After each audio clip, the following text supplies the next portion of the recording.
Alangkah bahagianya. Ibu bapak, alangkah bahagianya kita sudah tua, anak tak 4, sambil baku telepon.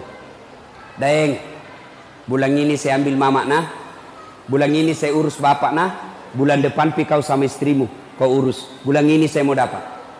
Begitu tahun depan, Daeng, bagaimana ini kita 4 bersaudara dik, patungan dik, kasih umroh ibu, masing-masing tabung, ayo umrohkan orang tua kita bulan depan. Itu orang kaya itu. Itu anak kita bisa begitu kalau kita didik dari kecil. Bagaimana cara mendidik anak? Maka cara didik anaknya itu yang pertama, begitu lahir kasih nama yang baik. Nama yang baik itu bukan nama artis. Nama yang baik itu bukan nama pemain sepak bola. Nama yang baik, nama yang ada doa-doa di dalamnya.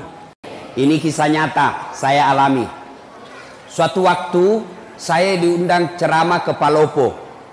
Palopo itu kalau naik mobil dari Makassar kurang lebih 10 jam. Ya. Nah, saya selesai takziah malam jam 10 saya berangkat, jam 10 malam. Begitu saya naik mobil, salah satu nikmat yang Allah berikan, saya gampang tidur. Gampang betul tidur. Kalau saya naik pesawat, belum terbang saya sudah tidur. Itu kalau saya naik mobil, kalau saya sudah baring, karena saya di belakang sopir, saya tidur. Tidur saya. Nah, sampai di kampung namanya Kera, itu gunung, hutan, tidak ada rumah.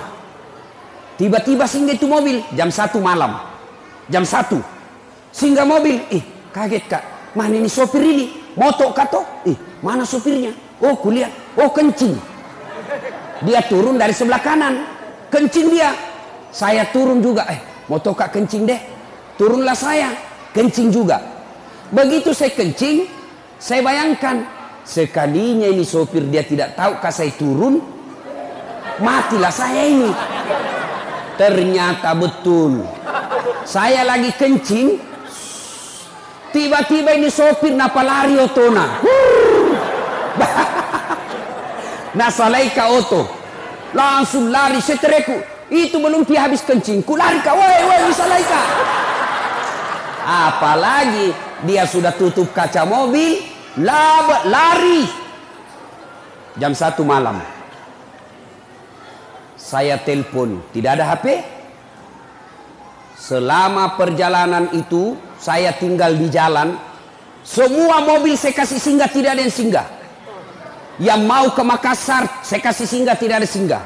Saya mau ke Palopo, tidak ada singgah. Kenapa? Dia kira kak mungkin pocong. Kenapa? Saya pakai putih-putih, songkok putih, baju putih, sarung putih di tengah hutan. Nah kira kak pocong. Saya mau bilang, mau kak di tengah-tengah jalan begini. Nanti ku bilang, nah kira betul kak pocong, nah tabrak kak. La haul, nah kenapa lah ustaz sih? Akhirnya apa? Nanti jam 6.15 pagi baru dia kembali ambil saya. Subuh, azan. Saya bilang, ini kalau pintar ini sopir, kalau azan subuh pasti dia baru kasih bangun kak. Betul azan subuh dia balik. Ustaz, subuh nih. Nggak ada ustaz. Langsung dah balik mobilnya nak kasih kencang. Sampai akhirnya jam 6.15. Basah bu saya karena gerimis. Saya sholat di pinggir jalan hutan. Nggak ada satupun yang ambil saya. Jam 1 sampai jam 6.15 baru dia datang. Begitu dia datang, saya mau tempelengi, lebih besar dari saya. Sudah nalawang ini nggak kalah kak. Akhirnya sepanjang jalan saya diam-diam. Sampai di rumah jabatan wali kota Palopo. Langsung dia bilang wali kota, Ustaz, kenapa bisa kita lupa koporta? Dalam hatiku mak beli si sopir ini. Bohong lagi nih sopir. Ternyata nak lapor sama wali kota, dia kembali karena lupa kopornya Ustaz. Saya bilang bukan kopor nak lupa, saya nak lupa itu sopir kak. Akhirnya apa? Sudah. Pas saya mau pulang, datang lagi tuh sopir, itu lagi sopir, mau antar kak pulang. Saya bilang sama wali kota, Pak Wali, saya sudah maafkan ini sopir tak. Tapi jangan lagi diantar, Kak. Jengkel saya kalau lihat mukanya. Akhirnya Nabi bilang, Pak Wali, ya Ustadz, nanti kita ganti sopir baru. Apa hikmahnya? Setelah saya ceritakan, nah tambah honorku. Nabi bilang, ini Ustaz, uang duka cita. Ini kisah nyata, fakta. Lalu apa kaitannya acara ini? Apa hubungannya dengan acara? Beginilah kita kalau sudah masuk di kubur. Ya? Almarhum sudah lebih 1 tahun meninggal. Saya baru 4 jam menunggu. Saya berharap ada yang ambil saya. Ternyata tidak satupun mobil yang tinggal dan mau singgah mengambil saya. Itu baru 4 jam sudah setengah mati. Beginilah orang yang dikubur, menunggu kiriman amal. Ternyata tidak ada yang kirimi amal. Saya baru 4 jam di pinggir jalan, hujan, masih merasa menderita. Bagaimana kita kalau sudah masuk di kubur? Ayo, saya berharap ada mobil yang singgah mengambil saya. Saya berharap ada mobil yang mampir mengambil saya. Ternyata tidak ada. Begitu juga kalau kita mati. Berharap masih ada yang doakan kita. Berharap ada yang sedekahkan kita. Berharap anak istri kita doakan kita. Ternyata mereka lupa kita. Ini nih kalau mati maki. Beginilah kita. Ibu bapak pernah lihat orang meninggal? Ibu-ibu pernah lihat orang meninggal? Pernah? Bukan pernah, sering. Ya kuang katomate telung mantarai. Kalau ada orang meninggal, 3 yang mengantarnya dia ke kubur. 1, keluarga. 2, harta. 3, amal. 3 yang ngantar, 2 balik, tinggal 1 temani kita. Siapa yang pertama? Keluarga, anak ikut ngantar, istri ikut ngantar, saudara ikut ngantar, menantu ikut ngantar, ipar ikut ngantar. Tapi siapa yang temani kita masuk? Ibu-ibu, kira-kira kalau meninggal ibu, mau suami tak masuk? Mau temani ibu? Mana mama waktu tak naodok dulu, gunung kan kudaki. Kemanapun kau pergi aku akan mengikutimu. Laut kan kuda ku renangi, gunung kan kudaki, masjid kau lewati. Meninggal, masuk. Kakinya saja dia tidak mau, bengkak matanya. Tapi apa Nabi bilang? Bulan depan siapa ganti? Hai Bu, ada orang di Makassar temanku haji, meninggal istrinya, bengkak matanya Pak. Begitu dia sayangnya istrinya, bengkak matanya. Apa dia bilang? Ustadz, rasanya tidak bisa lagi kulanjutkan hidupku. Ini separuh jiwaku hilang Ustadz. Sama lama ini istri saya luar biasa. Tapi sekarang hancur perasaanku. Tidak bisa mak kurasa lanjutkan hidupku. Saya bilang, hebatnya ini bapak ini. Sayang betul sama istrinya. Sekalinya beberapa bulan kemudian, saya pergi jogging. Lari-lari sore di Karebosi. Ada perempuan temani. Putih. Masih muda, tidak pakai jilbab, tidak ikat rambut, begini-begini. Saya bilang, Haji, siapa itu Haji? Dia bilang, yang baru Ustaz. Apa ya? Bu, ini ibu-ibu, kalau mati Ki, yang sudah muka-muka sakaratil maut, siapa doakan Ki? Siapa yang masuk temani kita? Amal keluarga tidak bakal dia akan ikut. Yang kedua, yang temani kita ke alam kubur, apa itu? Harta kita. Mobil kita setengah mati kita cicil, rumah kita setengah mati kita cicil, harta-harta motor kita semua datang, karpet pun ada ikut mengantar kita, cerek-cerek ikut mengantar kita. Tapi begitu masuk di kubur, ada kira-kira masuk harta? Ini yang tebal-tebal cincinnya, yang tebal-tebal emasnya, masuk. Siapa yang punya itu harta tak? Cincin, gelang, anting-anting, siapa yang miliki? Anak mantu. Ya kalau anak mantu tak baik, kalau anak mantu tak juga tidak sholat, setengah mati kita cari harta, ternyata masuk di kubur tidak ada yang temani kita. Tidak mentang-mentang dia kaya, banyak tambangnya, banyak pesawatnya, banyak bisnisnya, meninggal, apa Nabi bilang anaknya? Kasih masukan kita HP supaya bisa meng-SMS. Enggak, jangankan HP, jangankan baju, jangankan celana, jangankan serban, semua tidak ikut. Hanya satu yang ikuti kita. Apa? Kain kafan. Itu saja. kain kafan, bukan kain sutra. Mentang-mentang dia kaya dikasih kain sebanyak-banyaknya, tidak. Mentang-mentang dia kaya dikasih televisi masuk, tidak. Semua hartamu dia meributkan anak-anakmu. Yang ketiga, yang ikut mengantar kita apa? Apa yang mengantar kita yang ketiga? Amal. Inilah yang setia. Amal kebaikan maupun amal kejahatan kita akan ikut setia sampai ke dalam kubur. Ibu bapak saudara-saudara sekalian, kalau orang sudah masuk di kubur, tidak ada harapan pak, tidak ada lagi. Kalau ibu dari Sulawesi Selatan, dari Pangkep, dari Sidrap, dari Pinrang, dari Mamuju, dari Majene, datang merantau ke Kota Baru, datang merantau ke Batu Licin, datang merantau ke Pagatan, ternyata sampai di Tanah Bumbu menderita, sampai di Tanah Bumbu susah cari uang, sampai di Tanah Bumbu menderita hidupnya, masih bisa kembali kampung, masih bisa kita kembali. Tapi demi Allah, kalau kita sudah masuk kubur, kau senang atau tidak, tinggal kau di situ.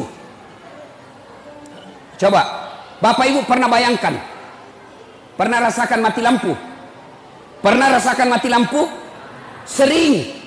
Coba lihat, bayangkan kalau mati lampu. Bagaimana kalau mati lampu di rumah, tiba-tiba ada ular masuk di rumah tak? Ibu-ibu, bayangkan kalau lagi mati lampu, tiba-tiba ada ular masuk di rumah ibu. Menderita. Ula, turki, ula balu. Padahal itu rumah masih lebar. Dia masuk dari pintu itu, kita bisa keluar dari pintu sana. Rumah masih lebar, lampunya masih bisa dinyalakan. Mati lampu, masih bisa kita pakai lampunya HP tak. Masih bisa kita teriak, tolong kasih, tolong tetangga ada ular. Masih bisa kita cari batu cobek, lempar itu ular. Tapi nanti kalau masuk di kubur, mati lampunya bukan 1 hari.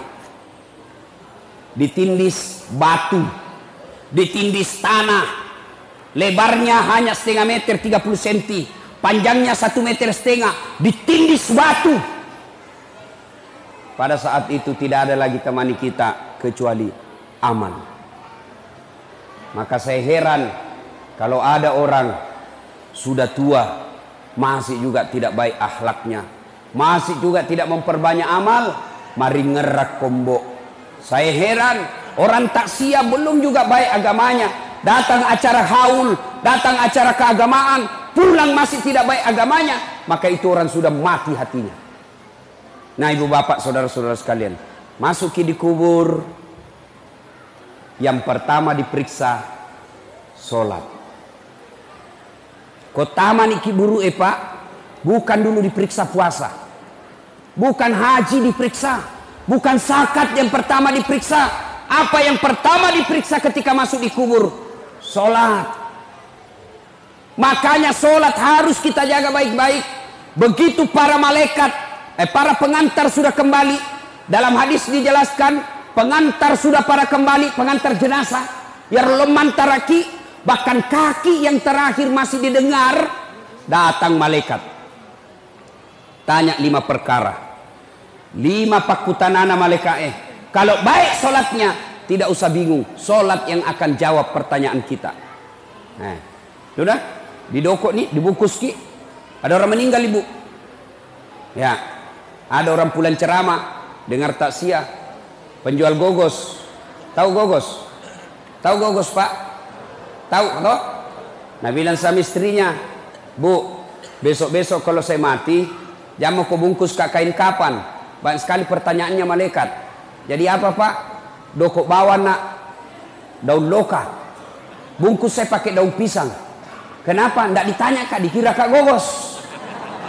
Jadi tidak ditanya-tanya orang. Baiklah, meninggal betul. Pas meninggal dibungkus kain pisang. Begitu ditanam, langsung datang malaikat. Dan bilang malaikat, ih kenapa ada gogos ini? Tidak ditanya, langsung dia bilang malaikat, bakar. Dek, dari tanah langsung menitunuh. Bapak saudara-saudara sekalian. Nah, orang itu menghadapi sakaratil maut sebelum kita masuk di kubur. Sakaratil maut dulu kita hadapi. Orang menghadapi sakaratil maut macam-macam. Ya, pernah lihat orang sakaratil maut? Coba lihat itu. Saya, kalau ada orang meninggal itu siapa dipanggil? Siapa? Ustadz. Makanya jangan pandang enteng itu ustadz. Karena kalau mau mati siapa dipanggil? Pak Camat. Tidak tahu mengaji. Siapa dipanggil? Kepala dinas. Oh lari.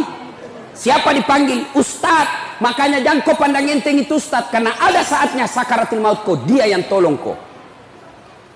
Adalah orang meninggal. Coba lihat macam-macam itu orang meninggal pak. Ada orang saya lihat orang sakaratul maut. Madang nasa ngogi Kan macam-macam itu orang sakaratul maut. Kata Nabi. Orang kalau sakaratul maut. Biar kau kasih air seluruh yang ada di lautan. Tidak akan mengobati rasa hausnya. Haus madekat atau ke madak ibu. Makanya lihat orang-orang sakaratul maut. Naik turun itu tenggorokannya. Coba lihat itu. Dibacakan syahadat. Syahadat kok. Bahkan ada di Sulawesi Selatan ibu-ibu 1 minggu sakaratul maut tidak mati. Ingat, kalau ada orang lama sakaratul maut berarti lama disiksa itu. Saya kasihan. Saya datangi, saya bacakan Yasin. Bismillahirrahmanirrahim. Yasin. Langsung dibangun ibu. Pergi kau. Dan lempar kak botol aqua. Jangan mengaji sini, panas telingaku. Salai. Barusannya ada orang saya ngajikan panas telinganya. Saya ulang lagi. Bismillahirrahmanirrahim. Yasin. Lempar kak lagi. Basah bajuku. Saya tinggalkan. Saya bilang, peringatan ini. Saya tanya anaknya. Pintar jitu mengaji mama tak? Dia bilang, itu ustaz mama ajiku. Tidak nak tahu memang mengaji kasihan. Haji tidak nak tahu mengaji. Banyak haji begini sekarang. Saya seandainya menteri, maka syarat menunaikan ibadah haji, lancar ngaji. Pasti turun pendaftar. Bu, kalau ada yang tidak tahu ngaji di sini, belajar ki. Belajar ki. Masih sakit tuh komate ki nadek tesing mengaji. Kenapa? Wawancaranya nanti di akhirat. Pernah ki lihat orang wawancara? Di akhirat nanti kalau diwawancarai ki malaikat, tanya jawabnya malaikat bukan bahasa Bugis, bukan bahasa Jawa, bukan bahasa Indonesia, tapi apa? Bahasa Al-Quran. Jadi kalau dia tidak tahu mengaji, tidak tahu nanti kalau ditanya. Maka belajar ki. Matuan ini ustaz, masa masuk kita TKTPA? Jangan maki masuk TKTPA. Masa mau ki dilantik? Bagaimana caranya ustaz? Panggil rawaja masjid di rumah tak, suruh ajar ki. Majelis taklim yang kita itu mestinya 1 kali sepekan ajar ngaji. Bukan cuma dengar ceramah, ajar ngaji. Kalau ibu meninggal tidak tahu ngaji, masih sakit itu masih sakit. Ajak lalu. Jangan lalu ki bilang wita topi na witai. Wita totu. Belajar ki mengaji. Wita tu wita. Nah ibu bapak saudara-saudara sekalian. Maka seluruh pengantar balik. Maka datanglah malaikat. Bertanyalah ini malaikat. Marabuka, siapa Tuhanmu? Kalau baik solatnya, solat akan berkata, mundur kau. Dasat, mundur. Selama kau hidup, kau pelihara solatmu. Sekarang saya pelihara kamu. Saya yang jaga kamu. Marabuka, siapa Tuhanmu? Solat kita menjawab, Allahu Akbar. Mungkar geling kepala. Itawa, jagonya. Barusan kuda apa ini? Ditanya lagi, man nabiuka, siapa nabimu? Ashhadu Allah ilaha illallah wa ashhadu anna Muhammadar Rasulullah. Malaikat bilang, ih tambah jago. Orang tanah bumbu ini. Itu kalau baik solatnya. Akhirnya mungkar Nabi bilang, kir. Nakir. Kau maju nakir. Nabi bilang mungkar nakir. Sedangkan kau mundur. Apalagi saya. Saya wakil ji. Mungkar nakir. Nabi bilang kalau begitu kita naik melapor. Naiklah melapor di aras Allah. Ya Allah, ada hambamu saya tanya, marrabuka. Dia jawab Allahu Akbar. Allah berfirman, oh bukan dia yang jawab tapi solatnya. Karena dia baik solatnya, tidurkan dia seperti nikmatnya tidur pengantin baru. Masih ingat waktu pengantin baru ibu? Enak nih itu pengantin baru. Sampai saya selalu mau ulang. Tapi tidak kada wani. Coba. Itu kalau baik solatnya. Kalau tidak beres solatnya, kembali pengantar, datanglah dia, datang malaikat, ditanya, Marabuka, siapa Tuhanmu? Langsung kaget. Tunggu dulu, orang baru datang. malaikat yang mau nagiaki. Ditanya, "Marabuka, siapa Tuhanmu?" Kaget lagi, langsung dia jawab, "Ketuhanan yang Maha Esa." Oh, langsung disemes. Nah, jadi bubu, syarat pertama kalau mau selamat menghadapi sakaratil maut itu, perbaiki sholat. Kemudian ketika sakaratil maut sudah tiba saatnya kita masuk di kubur, pertama diperiksa sholat. Maka saya setiap saya sholat ceramah ibu, sholat anak ini yang selalu saya ulang-ulang. Biar baik puasa tak, bangun ki masjid mewah seperti ini, tapi kalau tidak sholat tidak ada gunanya. Ini ibu-ibu banyak tidak sholat gara-gara apa? Gara-gara apa? Ibu-ibu banyak tidak sholat gara-gara apa? Pengantin. Mukanya nak kasih make up, nak kira tembok kuning, coklat, abu-abu, biru, keren. Ada cilakna, alisnya nak kasih tipis. Ada juga yang tebal, beda kanan beda kiri. Nah kasih lebih lagi sedikit di sini.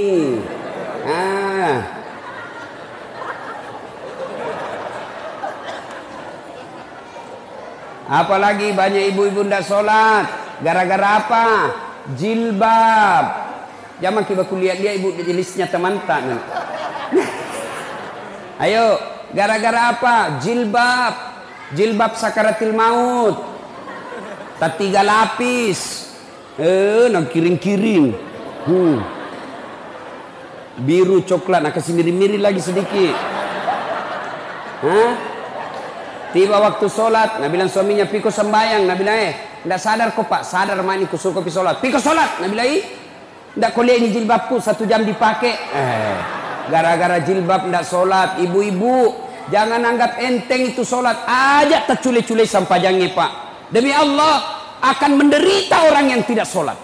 Bahkan Imam Syafi'i dalam kitabnya dia jelaskan, kalau ada orang tidak sholat dia mati, jangan kau sholati. Kau seleng ina sangalena tapi dia nama sampajang. Imam Syafi'i bilang jangan kau sholati kalau dia mati. Bahayanya itu orang tidak sholat. Nah kita kadang kala pergi haji, tiap tahun pergi umroh, Ramadan puasanya lengkap, dia bersedekah tapi tidak sholat, tidak ada gunanya semua itu. Apa susahnya itu sholat ibu? Apa susahnya? Tidak ada susahnya. Maka celaka mereka yang baik dia bilang agamanya tapi tidak sholat, kafir. Ya, maka ibu bapak saudara-saudara sekalian perbaiki sholat. Berikutnya ibu bapak, nah sudah masuk di kubur, pertama sekali diperiksa sholatnya. Sudah kembali pengantar, diperiksalah sholat kita, maka ditidurkan kita. Kalau dia baik sholatnya, kata Nabi, tidurkan dia seperti nikmat tidur pengantin baru. Ibu bapak saudara-saudara sekalian, nah sudah masuk kita di kubur, tutup semua amal kecuali amal kita yang bisa menolong kita setelah masuk di kubur, yaitu amal jariah. Amal jariah itu ada 3. 1, anak yang soleh. 2, ilmu yang bermanfaat. 3, pembangunan yang bermanfaat. Mari kita lihat satu-satu. Yang pertama, anak soleh.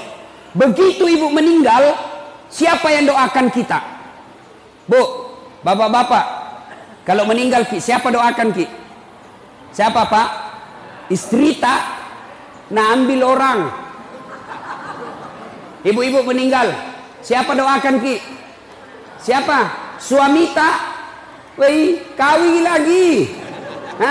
Setengah mati maki dikubur, suami tak enreyengi. Pakai istri baru di kamar tak. Kita menderita dikubur, suami tak dengan istri barunya. Nah doakan ki, tidak. Begitu kita meninggal, matanya sebelah kanan menangis, sebelah kiri nah lihat yang mana gantinya nanti. Ayo. Lalu siapa yang doakan kita? Anak-anak kita. Maka lihat itu anak. Sayang sekarang kita ini, anak kita tidak didik. Kita malu kalau anak kita tidak bahasa Inggris. Kita malu kalau anak kita tidak pegawai. Kita malu kalau anak kita pengangguran. Tapi kita tidak malu kalau anak gadis sudah gadis, sudah balik tidak pakai jilbab. Tidak malu dia. Kita tidak malu kalau anak kita sudah ada anaknya, angkana cucuta, angkana wapota, dek mau panaloma berjama kumasigi Malulah ketika anak kita ini tidak bagus agamanya. Dulu kan kita itu diajari memang dari kecil. Ibu-ibu kita memang ngajar kita agama dari kecil. Diajar kita ngaji, diajar kita akhlak. Saya masih ingat waktu kecil, ibu saya sampai itu kalau kita bicara diajari. Nah, lo kembali boleh. Jadi tetangga nak pinjam gula. Jangan kau bicara kalau berdiri nak. Tudah koyolok nampak bicara. Duduk kau dulu baik-baik baru kau ngomong. Itu sampai begitu diajari kita. Sekarang ini mana ini akhlak? Anak-anak kita siapa yang ngajar? Siapa yang ngajar kita sekarang anak-anak kita, Pak? Orang tuanya? Bukan. Siapa yang ngajar anak kita? TV. Siapa yang ngajar kita anak kita? Handphone. Kenapa? Orang tuanya juga tidak mau repot. Anaknya menangis, langsung nak kasih handphone. Jangan kau nangis nak. Main game aku. Ibu toh. Maka jangan heran anak tak tinggi sekolahnya tapi tidak tahu taat. Alangkah bahagianya. Ibu bapak, alangkah bahagianya kita sudah tua. Anak tak 4 sambil baku telepon. Daeng, bulan ini saya ambil mama nah. Bulan ini saya urus bapak nah. Bulan depan pi kau sama istrimu kau urus. Bulan ini saya mau dapat. Begitu tahun depan, Daeng, bagaimana ini kita 4 bersaudara dik? Patungan kidi, kasih umroh ibu masing-masing, tabung, ayo umrohkan orang tua kita bulan depan.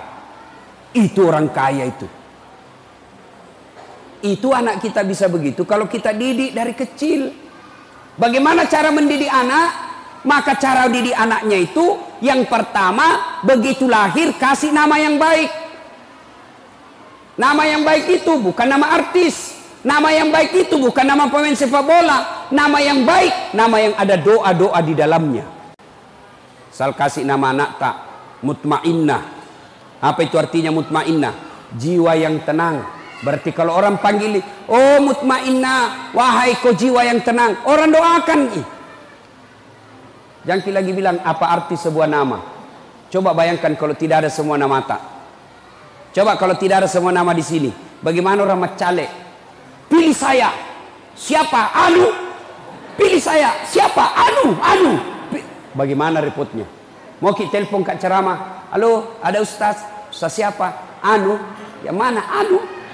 Siapa? Anu. Siapa? Yang pendek. Oh, banyak yang pendek di Makassar. Coba bayangkan. Nama itu penting. Maka kasih nama yang baik. Lahir anak tak, lahir cucu tak, kasih nama. Tidak bisa ki telepon ustaz. Ustaz, ada cucuku lahir. Saya mau dia jadi penghafal Quran. Siapa bagus namanya? Perempuan atau laki-laki bu? Perempuan, Hafizah. Itu bu namanya. Bagus itu. Tambah namanya bapaknya di belakang. Jangan lagi bilang apa arti sebuah nama. Coba beda. Sebut nama tak. Sebut nama tak. Saya tahu agamanya dan saya tahu sukunya. Abdurrahman. 99% pasti muslim. Ya, bilang. Abdurrahman. Muslim. Bertus. Hai, Toraja. Ambot Dale. Tidak mungkin orang Jawa. Mana Ambot Dale orang Jawa? Kalau Margono, ya. Jokowi, Jawa itu. Kalau Ambot Dale, tidak mungkin. Ambot Tuo, masih Bugis. Nah, nama itu penting. Yang kedua, cara mendidik anak, kasih contoh yang baik. Jangan sampai kita bilang, jangan kau merokok. Kalau merokok kau setempelin kau. 10 menit, kau beli rokok dulu nak. Bagaimana ceritanya? Awas kau, jangan kau bicara kasar. Kasih lembut bicaramu. Kalau kau kasar, dia sudah kasih contoh kasar. Maka orang tua yang baik kasih contoh anaknya. Yang ketiga, jangan kasih makan haram anakmu. Jangan kasih makan proyek palsu. Jangan kasih makan barang serobotan. Jangan kasih makan dagangan nipu. Itu dagangan nipu yang mana? Pedagang. Asli ndak ini barangmu? Asli, padahal palsu. Dapat kau untung dari kau tipu pedagang ke pembeli. Mungkin kau dapat untung 2 juta satu hari. Tapi uang haram kau kasih makan anakmu. Jangan heran anakmu 3 semua ndak ada sholat. satu tukang tipu, satu pengedar narkoba, satu kawin lari di bawah bandar dikasih hamil cowoknya. Kenapa? Uang haram kau kasih makan anakmu. Maka orang tua yang baik jangan kasih makan uang haram anaknya. Istri nih, tolong ini ibu-ibu nih yang datang ini. Kalau suami tak datang bawa uang, tanya dulu, halal boga iye, halal ndak ini? Biasanya gajimu cuma 5 juta, kenapa ini menjadi 6 juta? Dari mana ini 1 juta? Halal tidak? Bisa ibu? Bisa? Woi, bisa? Bisa? 1 juta bisa, kalau 15 juta, bengkok mukanya. Sini nih halal nih mai panggilnya cicing. Mestinya istri yang baik begitu. Jangan kasih makan uang haram anaknya. Yang berikutnya lagi, supaya anak kita baik, doakan. Doa. Maka ibu-ibu seharusnya lebih rajin doakan anaknya. Doa itu tidak harus ibu lagi sholat. Memang lebih utama selesai sholat. Tapi boleh ibu doakan sambil duduk-duduk. Tidak ada kegiatan. Doakan anakmu ketika dia pergi sekolah. Ya Allah, lindungi anakku. Berdoa tidak harus pakai bahasa Arab. Wat dimatoki bahasa Ogi. Allah tahu. Daripada ibu bahasa Arab tidak tahu artinya, bingungin nanti malaikat. Nah bilang malaikat apa maksudnya ibu ini?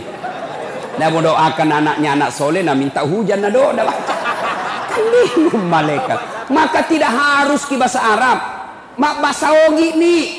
Puang, katu kasih si kaju-kaju anakku. Masa depan anak saya ya Allah. Saya tidak tahu mendidiknya, tapi Engkau maha mendidik ya Allah.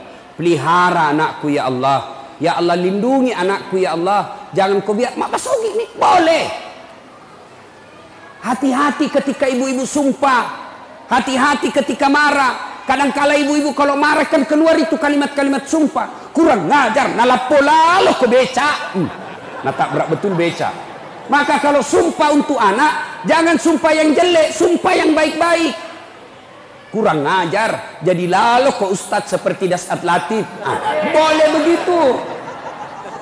Jangan sumpah yang jelek-jelek. Nah ibu bapak saudara-saudara sekalian, begitu masuk di kubur, yang pertama yang bisa menyelamatkan kita, anak kita. Maka bapak-bapak yang masih hidup, yang sudah wafat orang tuanya, doakan orang tua tak. Itu orang tua sekarang, dia sudah tidak harapkan lagi dibangunkan rumah. Tidak nih. Tapi yang diharapkan paling tidak kiriman-kiriman doa. Bagaimana cara kirimkan doa? Tidak harus ustadz. Haul seperti ini. Tidak harus ustadz yang doakan orang tua tak. Doa sebaik-baik doa untuk orang tua dari anaknya. Maka tidak harus kita. Kan orang tua dulu apalagi orang Bugis. Mak baca doang. Nanti dia mau baca doa orang tuanya kalau potong sapi. Potong ayam, potong bebek. Jadi kalau tidak ada uang tak potong sapi, tidak kita doakan orang tua tak. Tidak ada hubungannya itu satu baki. Kan biasa kita ini orang Bugis salah-salah. Nah panggil maki baca doa. Ada sokok, ada ketan, ada gula, ada telur, ada ayam, ada pisang goreng. Nah dorong itu. Tabe guru, kiringan ini nenekku. Nak suka sekali dulu waktu hidup pisang goreng. Ku bilang, berarti belum mati nenekmu. Mati nih ustaz, kenapa mau kau kirim pisang goreng? Itu kan biasa kita. Tabe, napojilak dek kasih tunu manu Tidak ada. Maka baca doa itu bu, untuk orang meninggal tak, tidak ada hubungannya sama satu baki. Yang ada seperti ini. Tidak ada hubungannya. Lalu untuk apa ini satu baki kalau kita baca-baca? Untuk apa? Tawana ustaz saya kupure mak baca. Maka saya kalau disuruh baca, tidak maukah itu kalau ada satu baki? Ada, jangan di depan kalau ada. Saya jelaskan, ini bukan untuk orang meninggal, tapi untuk saya. Jangan di depanku, kasih di belakang. Kenapa? Karena kalau dia di depan saya, mulutku baca doa, pikiranku yang mana dulu ku makan. Iya toh?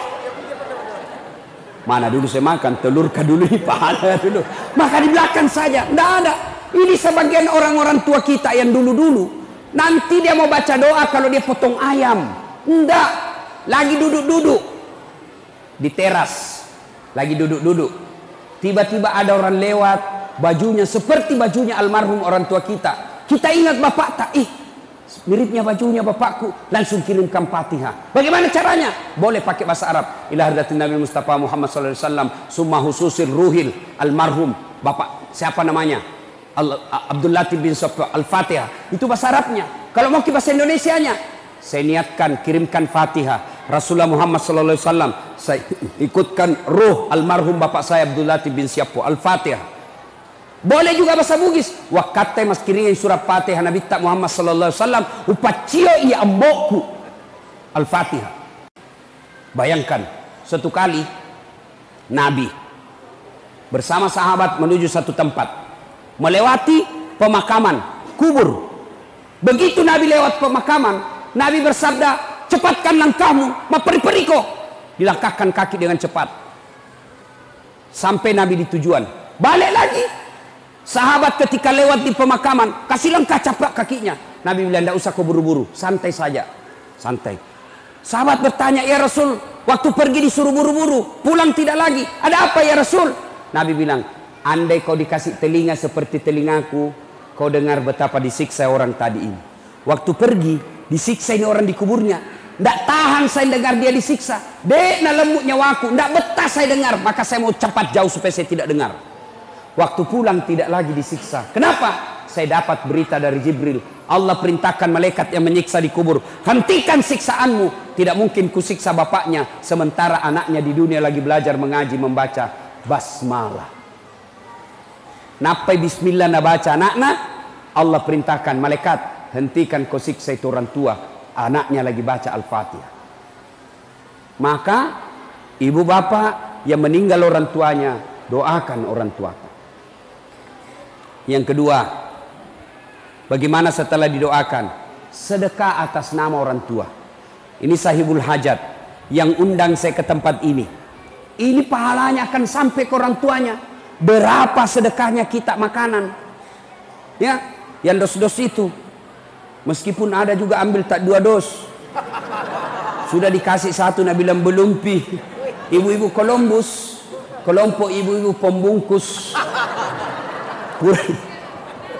Kurang ya lesik di malamopi. Itu sedekah. Bayangkan bapak ibu, misalnya yang undang saya, dia kasih saya duit 10.000, lalu itu 10.000 saya makan bakso, lalu bakso itu menjadi darah daging saya.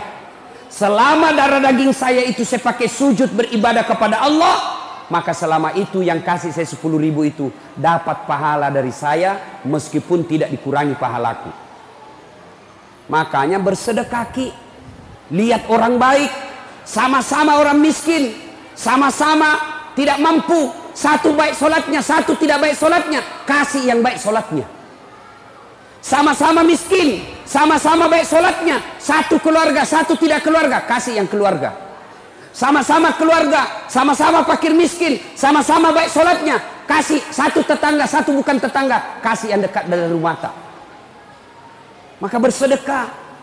Kalau kita sedekah, kasih lihat apa jenis sedekahnya. Kalau sarung songkok, cocoknya kasih siapa? Pak Imam, Pukate, Pak Ustadz, guru ngaji. Cocok itu kasih sarung songkok. Kalau dasi,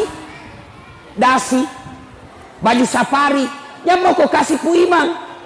Kapan dia pakai itu Pu Imam dasi? Begitu pergi pengantin pakai dasi, langsung makan mana itu? Jangan-jangan nih Pu Imam, gila-gila sudah nih Pu Imam ini. Maka diberikan yang lebih banyak dia pakai. Ya, bersedekah. 1 tadi doakan, 2 bersedekah. Yang ketiga, kunjungi karib kerabatnya. Maka orang yang punya almarhum ini salah satu cara berbuat baik kepada orang tua. Almarhum bersyukur punya anak seperti ini, bikin acara pengajian. Bayangkan kalau saya selesai ceramah ini, lalu ibu amalkan apa yang saya sampaikan. Misalnya sejak pulang ini, tadinya masih malas sholat, tadinya sholatnya masih putus-putus, pulang dengar ceramah, sholat selama-lamanya, maka selama itu orang yang sholat mengirimkan pahala kepada yang punya acara, termasuk kepada saya karena ilmu yang saya berikan. Tidak dia kurangi pahalaku, tidak ada kurang yang punya acara, sama-sama dapat pahala. Maka ibu, kalau ada orang meninggal mi orang tua tak, maka bersedekah atas nama orang tua. Tidak sampai Ustaz. Kalau ada orang bilang tidak sampai, mau bukti? Mau bukti bahwa sedekah untuk orang meninggal sampai? Mau bukti Pak? Mau? Ibu-ibu mau? Mati maki, saya kirimi ki. Nah ini sudah mau Idul Kurban. Mau Idul Kurban. Kalau anak yang mau baik bakti sama orang tuanya, tak karobangi tomat-tomat kurban untuk orang tua. Itu cara berbuat baik kepada orang tua. Nah ibu bapak saudara-saudara sekalian, yang berikutnya, nah sudah yang bisa menyelamatkan, mengirimkan pahala tadi anak soleh. Yang kedua amal sedekah jariah. Yang ketiga ilmu yang bermanfaat. Nah ini pulang kita dengar ceramah, misal dapat ceramahnya Ustaz Dasat di WhatsApp, kirim ke orang lain, kirim, dapat tulisan-tulisan agama, ilmu-ilmu agama, kirim ke teman. Dia mau amalkan atau tidak, kirim saja. Selama itu kita kirim dan orang yang baca paham, dia laksanakan, maka orang yang mengirim itu dapat pahala. Begitu juga sebaliknya. Kalau kita mengirim foto-foto porno, mengirim berita-berita palsu, mengirim berita-berita fitnah, selama berita itu beredar, selama itu foto beredar, selama video itu beredar, maka selama itu orang yang kirim juga dapat dosa. Itu dosa jariah. Nah ibu bapak saudara-saudara sekalian, ketika sudah kembali semuanya, tiga ini yang akan membantu kita dikubur. Satu, anak yang soleh. Dua, ilmu yang bermanfaat. Tiga, sedekah jariah. Nah sekarang kita yang hidup, bagaimana caranya memelihara ini iman kita, memelihara agar kita bisa mati dalam keadaan berislam? Maka caranya satu, ada doa yang diajarkan Nabi. Ada ibu-ibu yang hafal, itu biasanya di buku-buku tahlil. Itu ada di majelis taklim, ada itu buku tahlil di belakangnya, namanya doa selamat. Ada di situ ibu, itu ibu yang baca-baca baik-baik. Bapak-bapak ini yang sudah usur-usur, ya matua-tua ini, iya lo tak baca leng. Taubatan qablal maut, wa rahmatan indal maut, wa maghfiratan ba'dal maut. Allahumma hawwin alaina fi sakaratil maut. Itu yang kita baca-baca. Baca setiap hari. Ya Allah, berikan saya kesempatan bertobat sebelum mati. Taubat sebelum mati. 70 tahun umurnya, 69 tahun dia banyak dosa, 1 tahun dia taubat dan nasuha, maka 1 tahunnya itu menghapus dosa-dosanya yang 69 tahun. Maka kita bertobat, taubatan qablal maut, wa rahmatan indal maut. Rahmati saya ketika menghadapi sakaratil maut. Itu menghadapi sakaratil maut tidak gampang ibu, bukan barang gampang. Mau menghadapi sakaratil maut, mati dalam keadaan Islam? Mau ibu? Pasti jawabannya mau. Nah ini doanya. Kemudian yang lain lagi, kata Nabi, man qama la ilaha illallah ila akhiril hayata dakhalal jannah. Siapa yang mengucapkan 2 kalimat syahadat ketika menghadapi sakaratil maut, Nabi jamin pasti itu masuk surga. Jadi Nabi bilang, pernah Kak ceramah begini, tiba-tiba mahasiswaku Nabi bilang, gampang itu Ustaz. Kenapa? Mau pakai mati baru baca. Ku bilang, kalau kau mau mati akal bicara. Kalau orang sakaratil maut bukan akal bicara tapi amal. Jangankan orang sakaratil maut, orang nikah. Pernah lihat orang nikah? Banyaknya itu orang nikah tidak tahu syahadat. Baca syahadatmu, asyhadu, salah kok. Ulangi, asyhadu, salah. Ulangi, asyhadu, salah. Ditempelin songkok, asyhadu la ilaha illallah. Banyak yang begitu. Maka kalau mau latihan sekarang. Ibu-ibu ini, kalau kita tidak ada kegiatan, latihan. La ilaha illallah, la ilaha illallah. Kenapa? Ala bisa karena biasa. Itu nenek saya dari pihak ibu kan meninggalnya di Kota Baru. Ya. Waktu sakaratil maut kita kumpul cucunya waktu namadangnya. Saya bisik telinganya. Nek ikut ki baca Yasin. Saya bacakan Yasin. Bismillahirrahmanirrahim. Yasin. Dia ikut sampai hatam, beberapa saat kemudian meninggal. Padahal waktu tua akhir hidupnya tidak nah hafal itu, waktu hidup tidak nah hafal itu surah Yasin, tidak nah hafal. Tapi begitu sakaratil maut kok bisa nah hafal? Ternyata salah satu rahasianya karena beliau waktu tua, akhir hidup beliau lumpuh 2 tahun, lumpuh tuh kakinya tidak bisa gerak-gerak, ya. Maka kebiasaannya selesai sholat maghrib nunggu isya dia baca Yasin. Ini menunjukkan ala bisa karena biasa. Jadi bapak-bapak yang sudah usia-usia 60, ya, yang sudah putih rambutnya, ya sadar-sadar nih. Macawek nih itu magharibi nih. Tapi jangan bilang anak muda tidak mati. Enggak. Biasanya kalau kita cerita kematian, itu anak muda langsung orang tua yang sudah pensiun lihat-lihati. Apa maksudmu? Apakah selat tomatoai? Enggak, biar anak. Ini baru-baru Pak. Baru-baru kawan saya. Kawan saya di Muhammadiyah. Bayangkan. Minggu lalu.